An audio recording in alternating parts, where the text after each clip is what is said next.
Good morning po sa inyo lahat. Isa pang maliyugto na ating daily Bible blessings. Pamagat po na ating araling umaga ay pinakamiserable o pinakamapalad. Pinakamiserable o pinakamapalad. Gano'n ba kahalaga mga minamahal ang muling pagkabuhay na ating Panginoon Hesus? Ito pinapakahalaga. Sabi nga ni Pablo sa 1 Corinto 15, particular po sa verse 17, na kung si Kristo, ating Panginoon Hesus, ay hindi muling nabuhay, walang kabuluhan ang ating pananampalataya.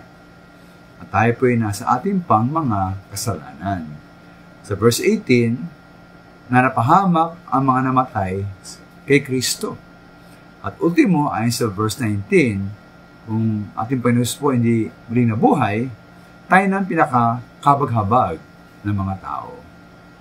Kaya po pinatunayan po ng Biblia na ilang ulit na muling nabuhay ating Panginoon Hesus.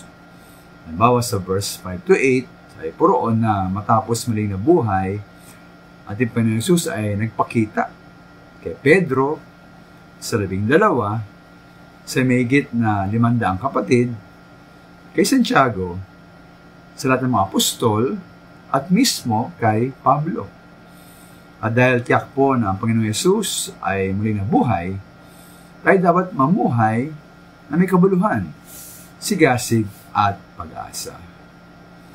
Kaya mataas pinawanag po ni Pablo ang muling pagkabuhay ng ating Panginoon Hesus, ano po ang kanyang hamon. Sabi sa verse 58, kaya nga mga minamahal kong kapatid, magpakaratag kayo at huwag matinag. Magmasipag kayo sa paglilingkod sa Panginoon, dahil alam ninyong hindi masayang ang inyong paghihirap para sa Kanya. Ito mga minamahal ko, ang ating Panginoong Hesus na ating paglilingkuran ay natiling patay. Ano nga ba ang kabuluhan ng ating paglilingkod? Alam tayong sumasamba ang naglilingkod sa isang piraso ng bato. Ngunit maminahal hindi ganon, no? Sapagkat ang ating Panginoong Hesus ay muling nabuhay. Umakyat sa langit, namamahala sa kanang kamay ng Ama, at babalik upang maghatol sa lahat.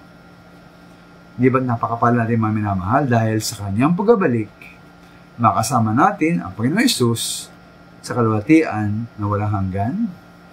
Mga minamahal, tayo po ay hindi miserable, tayo po ang pinakamapalad. Maraming salamat po.